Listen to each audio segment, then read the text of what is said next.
Hi, this is Advocate Ilakya from KCLA Law Academy. இன்னைக்கு நம்ம டாக்டரன் சீரீஸ்ல டாக்டர் ஆஃப் கலரபிள் லெகிஸ்லேஷன்னா என்னன்னு பார்ப்போம். ஸோ நம்ம கான்ஸ்டியூஷன் ஆஃப் இந்தியால எந்தெந்த லெகிஸ்லேட்டிவ் பாடிஸ்க்கு என்னென்ன பவர்ஸ் அண்ட் ஃபங்க்ஷன்ஸ் இருக்குன்னு தெளிவாவே சொல்லியிருக்காங்க. மோரோவர் நம்ம கான்ஸ்டியூஷன் ஆஃப் இந்தியா படி there are two legislative bodies. One is parliament and another one is state legislative bodies. So parliament union லிஸ்ட்ல இருக்க என்டிட்டிஸ்ல மட்டும்தான் லாஸ் எனாக்ட் பண்ண முடியும். அதே மாதிரி ஸ்டேட் லெகிஸ்லேட்டிவ் பாடிஸ் ஸ்டேட் லிஸ்ட்ல இருக்க என்டிட்டிஸ்ல மட்டும்தான் லாஸ் எனாக்ட் பண்ண முடியும். பட் சில நேரத்துல சில சிச்சுவேஷன்ஸ்ல ஃபார் எக்ஸாம்பிள் பார்லிமெண்ட் யூனியன் லிஸ்ட்ல இருக்க ஒரு என்டிட்டியை எடுத்து லாஸ் எனாக்ட் பண்றப்போ ஸ்டேட் லிஸ்ட்ல இருக்க இன்னொரு என்டிட்டி மேல ஜூரிஸ்டிக்ஷனல் ஓவர்லேப் ஆக நிறைய சான்சஸ் அண்ட் பாசிபிலிட்டிஸ் இருக்கு. ஸோ அப்படி ஜூரிஸ்டிக்ஷனல் ஓவர்லேப் ஆகுறப்போ உள்ள வர டாக்டர்ன் தான் இந்த doctrine of colourable legislation. Therefore, doctrine of colorable legislation ஓட பேஸ் கான்செப்ட் என்னன்னு பார்த்தோம்னா to maintain the separation of powers between the union and the state legislatures. நம்ம இன்னொன்னும் ஞாபகம் வச்சுக்க வேண்டியது என்னன்னு பார்த்தீங்கன்னா there's a lot of difference between doctrine of pith and substance and doctrine of colorable legislation. So doctrine of colorable legislation எப்போ வரும், doctrine of pith and substance எப்போ வரும்ன்றத நம்ம upcoming slides-ல பார்க்கலாம். ஸோ இந்த டாக்டர்னோட லாட்டின் மேக்ஸிம் என்னன்னு பார்த்தீங்கன்னா quando a liquid prohibitor ex dacto prohibitor et per obliquum, meaning what cannot be done directly cannot be done indirectly. So ஒரு விஷயத்த டைரக்டாவே பண்ணக்கூடாதுன்னு சொன்ன பின்னாடி அதை இன்டைரக்டாவும் பண்றதுக்கு முயற்சிக்க கூடாது அப்படின்றது தான் இந்த மேக்ஸிமோட மீனிங். இப்போ நம்ம டாக்டர்னோட ஹிஸ்டாரிக்கல் பேக்ரவுண்ட் பார்ப்போம். ஸோ இந்த டாக்டர்னோட ஆரிஜின் பார்த்தீங்கன்னா பிரிட்டன்லேருந்து தான் வந்திருக்கு and it was subsequently adapted in other countries like Canada and Australia as well. And நம்ம இந்தியாவுக்கு இந்த கான்செப்ட் வந்து ஆப்வியஸ்லி பிரிட்டிஷ் ரூல்னால தான் நமக்கு இந்த டாக்டர்ன் வருது. அண்ட் போஸ்ட் இண்டிபெண்டன்ஸ்க்கு அப்புறம் இந்த டாக்டர்ன் வந்துட்டு ரொம்ப முக்கியமான டாக்டர்னா மாறுது நம்ம இந்தியன் கான்ஸ்டியூஷன்ல. பிகாஸ் ஃபர்ஸ்ட் திங் இஸ் இது வந்துட்டு அதில் எந்தெந்த லெகிஸ்லேட்டிவ் பாடிஸ் எந்தெந்த என்டிட்டிஸ்குள்ள லாஸ் எனாக்ட் பண்ணும் அப்படின்றத சொல்ல வருது. அண்ட் இன்னொன்று இந்த doctrine aims to safeguard the constitution by preventing any indirect overreach of legislative power. So ஏதாவது இன்டைரக்ட் ஓவர் ரீச் இருக்கா இல்லையான்னு கண்காணிச்சுட்டு வர்றது இந்த டாக்டர் தான். ஸோ கலரபிளோட மீனிங் இப்போ பார்ப்போம். The term colorable refers to something that appears to be one thing but in reality another. So இதை வந்து இன்னும் டீட்டெயில்டாக பார்க்கணுன்னா நம்ம ஒரு எக்ஸாம்பிளோட பார்த்தா இன்னும் பெட்டராக புரியும். இப்போ நம்ம டாக்டர் ஆஃப் கலரபிள் லெகிஸ்லேஷன்னா என்னன்னு பார்ப்போம். லெகிஸ்லேட்டிவ் பாடிஸ்க்கு என்னென்ன பவர்ஸ் அண்ட் ஃபங்க்ஷன்ஸ் அண்ட் எந்த என்டிட்டிஸ்ல லாஸ் எனாக்ட் பண்ணலாம்னு எல்லாமே தெளிவாக நம்ம இந்தியன் கான்ஸ்டியூஷன்ல ஆல்ரெடி சொல்லியிருக்காங்க. ஸோ லெகிஸ்லேட்டிவ் பாடிஸ் அவங்க லாஸ் எனாக்ட் பண்ணுறப்போ சில விஷயங்களை செய்யக்கூடாதுன்னு சொல்லியும் ஆர் ப்ரொஹிபிட் பண்ணியும் ஸ்டில் அந்த ப்ரொஹிபிட் பண்ண விஷயத்த செய்கிறப்போ அதை செக் பண்ண உள்ளார வர டாக்டர்ன் தான் இந்த doctrine of colourable legislation. Therefore, this doctrine is often involved to check the legitimacy of laws passed by the legislature. So மேலாப்ல பார்க்குறப்போ அந்த லாஸ் வேலிட் மாதிரி தெரிஞ்சாலும் பட் உள்ளார டீப்பாக பார்க்குறப்போ அதோட true intention of the law makers வேறன்னு தெரிகிறப்போ நமக்கு லா மேக்கிங் அத்தாரிட்டிஸ் அவங்க பவர்ஸை எக்ஸீட் பண்ணியிருக்காங்கன்னு தெரிஞ்சாலே இந்த doctrine of colourable legislation will come into picture and அந்த பர்டிகுலர் லெகிஸ்லேச்சர் ஆர் ஆக்டை இன்வேலிட்னு கூட டிக்ளேர் பண்ணுறதுக்கு நம்ம சுப்ரீம் கோர்ட்டுக்கு எல்லா ரைட்ஸும் இருக்கு. Therefore, this doctrine acts as a safeguard against the abuse of legislative power by preventing lawmakers from overstepping their jurisdiction through concealed or deceptive method.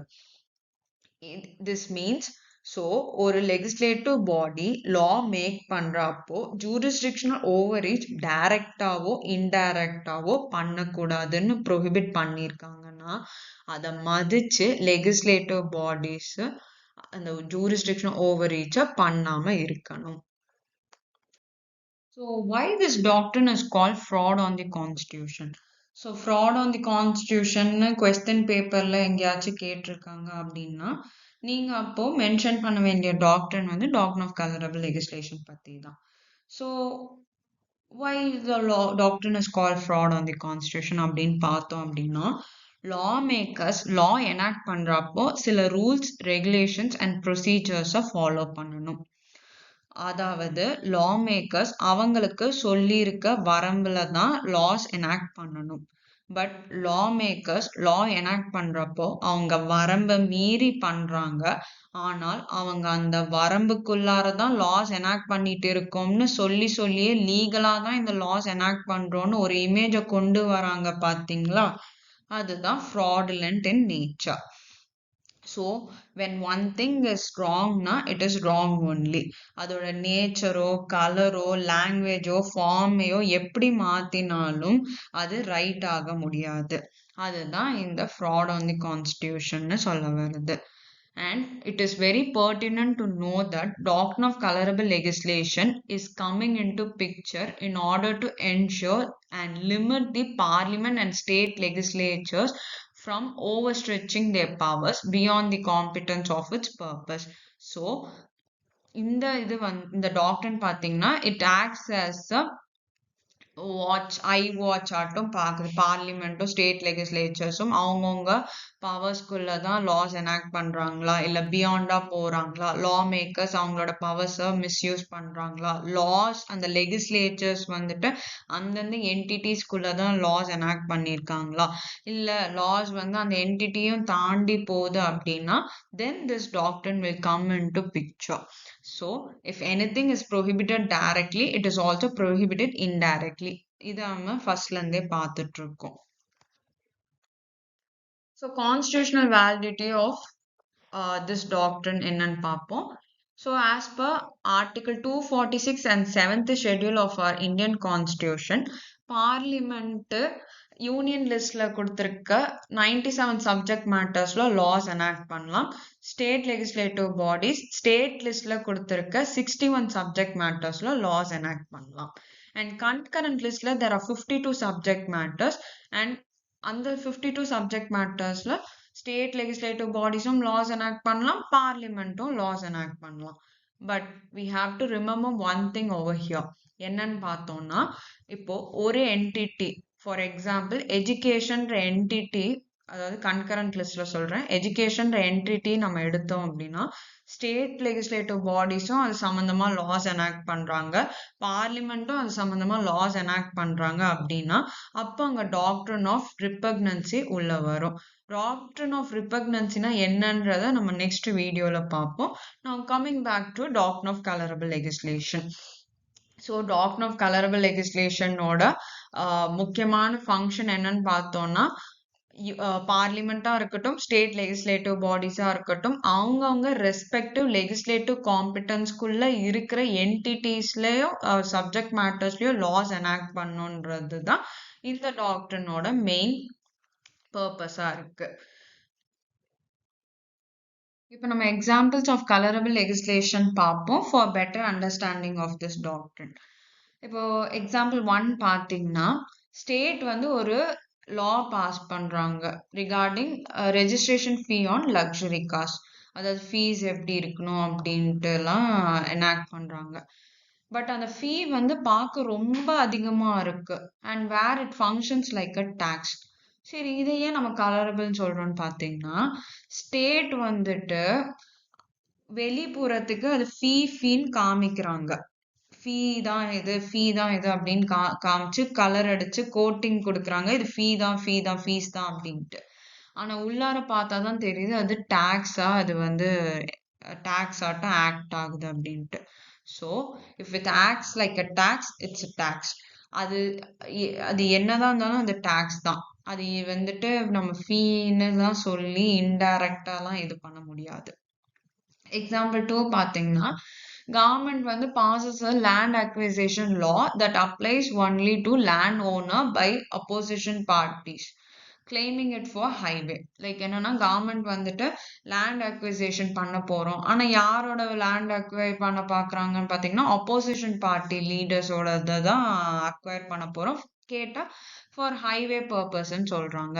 Okay, why this colourable அப்படின்னு பாத்தீங்கன்னா public purpose is look like a legal thing தான். Okay, legal பர்பஸ்க்காக தான் அந்த அந்த லா அந்த லேண்டை வந்து அக்வயர் பண்ண பாக்குறாங்க அப்படின்ட்டு வெளியே காமிச்சாலும் உள்ளார பார்த்தோம்னா it's a purely political revenge because they are acquiring land only from the opposition party leaders and not from others. So இந்த டாக்டரின் வந்து உள்ளார அட்ராக்ட் ஆகும். இன்னும் ஃபர்தர் எக்ஸாம்பிள்ஸ் பார்த்தோம் அப்படின்னா, இப்போ ஒரு குழந்தைய வந்து அம்மா அப்பா வந்துட்டு இந்த சாக்லேட் சாப்பிடக்கூடாதுன்னு சொல்லி சாக்லேட்டை வந்து ஒரு ஹைட்டான ஷெல்ஃப்ல வந்து வைக்கிறாங்க. பட் அதையும் மீறி அந்த குழந்தை வந்துட்டு அந்த சாக்லேட்டை எடுக்கணும் சாப்பிடணுன்றதுக்காக ஏதேதோ ஒரு வழியை வந்து பண்ணும் பார்த்தீங்களா? அந்த இன்டைரக்ட் வேஸ் எல்லாமே it is fraud on it's part. அதாவது அவங்க அம்மா வந்து எடுக்கக்கூடாதுன்னு ப்ரொஹிபிட் பண்ணியிருக்காங்க, ஸ்டில் அது எடுக்க ட்ரை பண்ணுதுன்றப்போ that that child is committing one kind of fraud தான் அப்படின்னு சொல்லலாம். அண்ட் இன்னொன்று பார்த்தோம்னா நம்ம லைப்ரரிலாம் பார்த்தீங்கன்னா வந்துட்டு ஒரு பர்சனுக்கு 5 புக்ஸ் தான் எடுக்கிறதுக்கு லிமிட் ஃபிக்ஸ் பண்ணியிருப்பாங்க. ஸோ நம்ம என்ன பண்ணுவோம், நம்ம கார்டில் வந்து 5 புக்ஸ் ஆல்ரெடி எடுத்துட்டோம்னா நம்ம ஃப்ரெண்டு கார்டை யூஸ் பண்ணி நம்ம அடுத்த புக்ஸ் எடுக்கிறோம் பார்த்தீங்களா? That is another example of colorable legislation because we already reached our limit. Like our limit is to only to take 5 books. நம்ம அதையும் மீறி ஃப்ரெண்டு கிட்ட இருந்து கார்டு வாங்கி இன்னும் எக்ஸ்ட்ரா புக்ஸ் வாங்கறதுக்காக நம்ம ட்ரை பண்றோம் பார்த்தீங்களா? That is again overreach of our limit. So this also comes as an example of doctrine of colorable legislation. When court comes into play அப்படின்னு பார்த்தோம்னா, so as I mention earlier, lawmakers அவங்களுக்கு சொல்லப்பட்டிருக்க subject மேட்டர்லையோ இல்லை அவங்களோட அத்தாரிட்டிக்குள்ளேயோ loss enact பண்ணாங்கன்னா அப்போ எந்த பிரச்சனையும் இல்லை.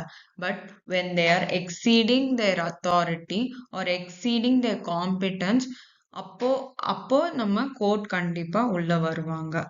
And when the law makers are enacting legislatures or laws beyond that subject matter அப்படின்றப்போ then Supreme Court can invalidate those laws using this doctrine of colorable legislation. Therefore, whenever there is a question of legislative competence to enact a particular law, then doctrine of colorable legislation comes into play. And இன்னொன்று பார்த்தோம்னா கோர்ட்டுக்கு வந்து வேற என்ன powers இருக்கு, court வந்து வேற என்ன பண்ணலாம் பார்த்தோம்னா இந்த லெகிஸ்லேட்டிவ் பாடிக்கு இந்த பர்டிகுலர் சப்ஜெக்ட் மேட்டர்ஸ்ல லா எனாக்ட் பண்றதுக்கு பவர்ஸ் இருக்கா இல்லையான்னு பாக்குறதும் நம்ம சுப்ரீம் கோர்ட் தாராளமா பண்ணலாம். இந்த பர்டிகுலர் ஃப்ளோ சார்ட் பார்த்தாலே நமக்கு கலரபிள் லெகிஸ்லேஷன்னா என்னன்னு தெளிவா புரிஞ்சிடும். So, if legislative body enacts a law அப்படின்னு பார்க்குறப்போ whether it is within its subject matter, then the law is valid. If no in the sense, then they will check for its legislative intent. Legislative intent என்னன்னு பார்ப்பாங்க. So, if அதாவது அந்த particular lock colour அடிச்சிருக்காங்களா, அதாவது உள்ள வந்துட்டு வேற மாதிரியும் வெளியே வேற மாதிரியும் இருக்கிறப்போ then if there is any colorable thing, then those laws are invalid. But if there is no any colorable thing, then it is valid. So one of the main challenges in applying this doctrine is determining the line between what constitutes indirect encroachment and what constitutes a valid exercise of power. So இதை கண்டுபிடிக்கிறதுக்கு court ரொம்பவே டீப்பா analyse பண்ணி தான் அவங்களோட டெசிஷன்ஸே எடுப்பாங்க. Significance of the doctrine பார்ப்போம்.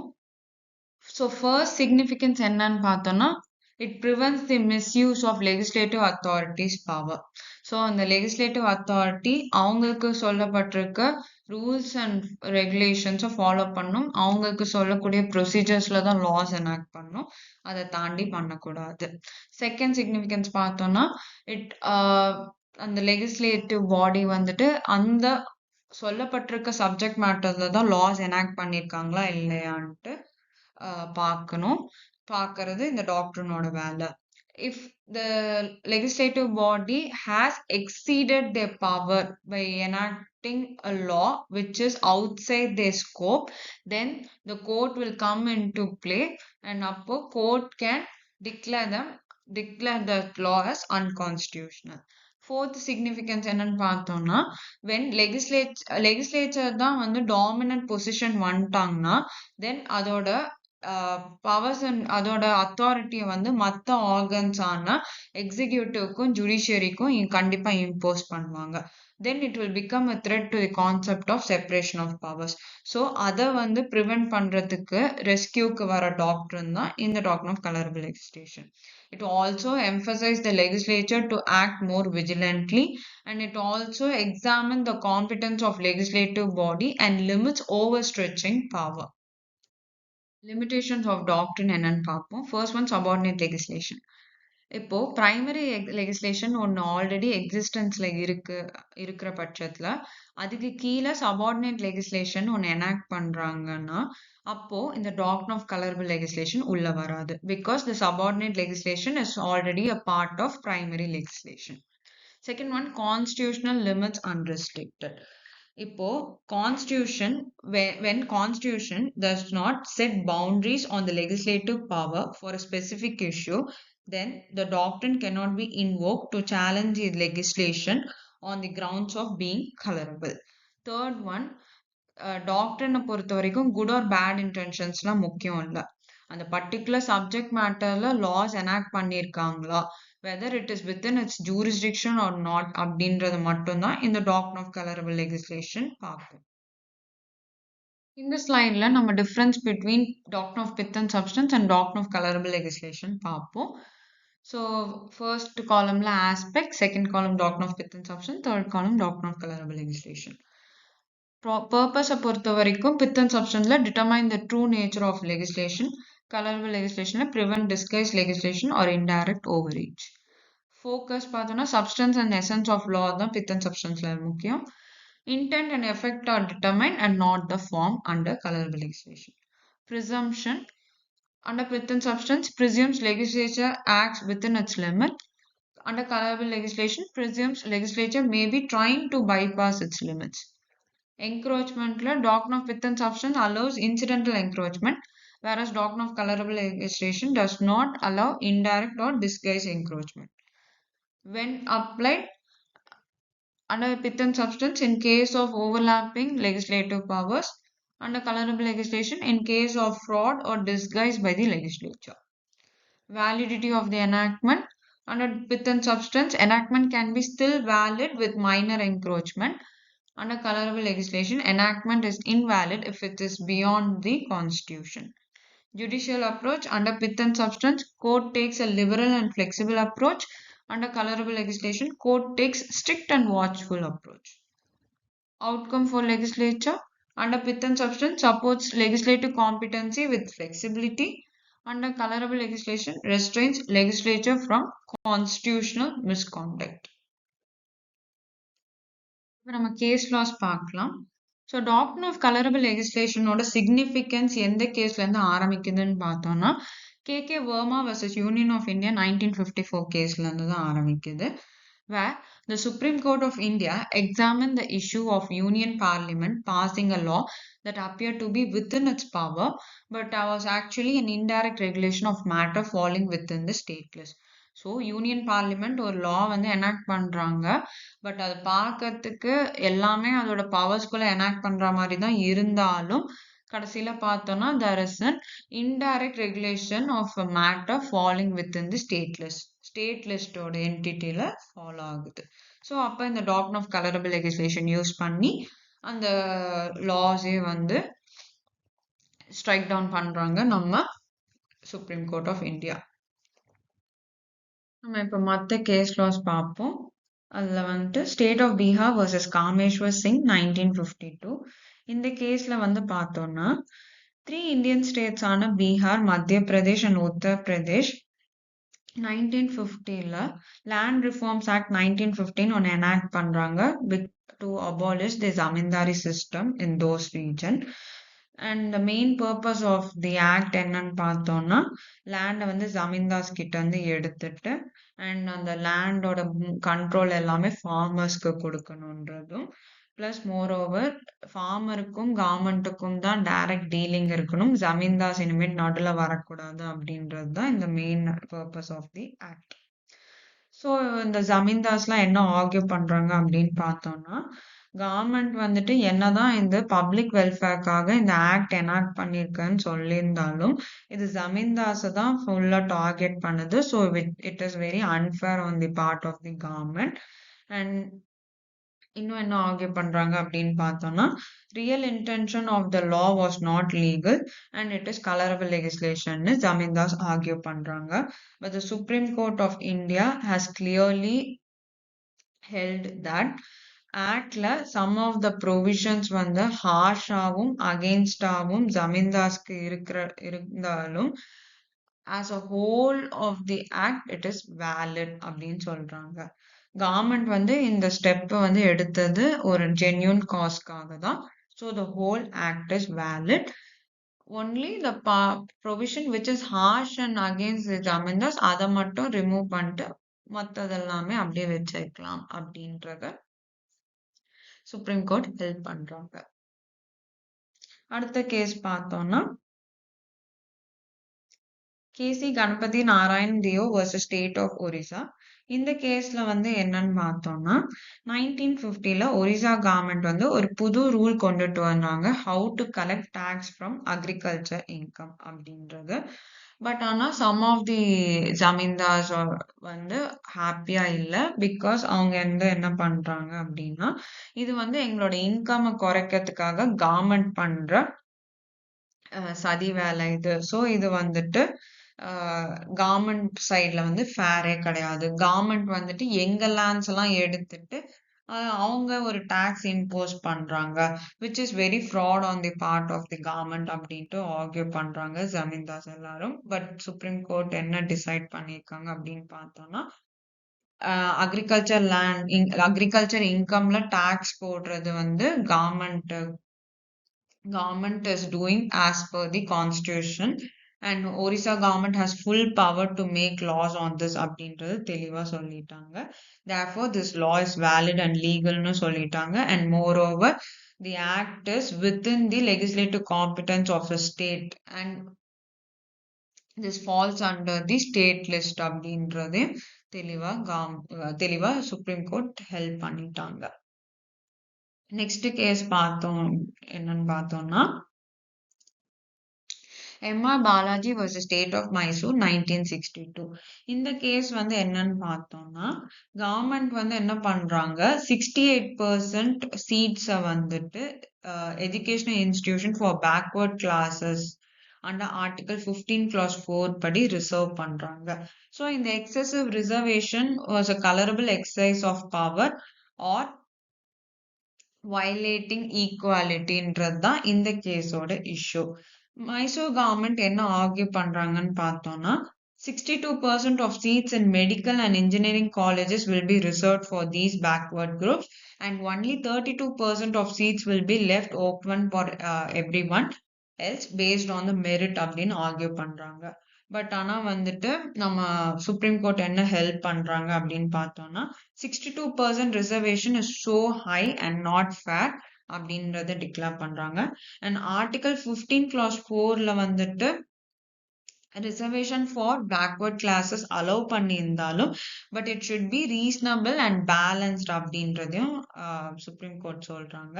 So giving so many reserve seats and leaving only a small number for merit is misusing article 15 clause 4ன்றதையும் சொல்றாங்க. அண்ட் ஓவரால் கோர்ட் என்ன ஹெல்ப் பண்றாங்கன்னா this is a fraud on the constitution and the government has gave too many reserve seats in college, which is not fair and misuse the constitution. So the reservation is struck down by the court.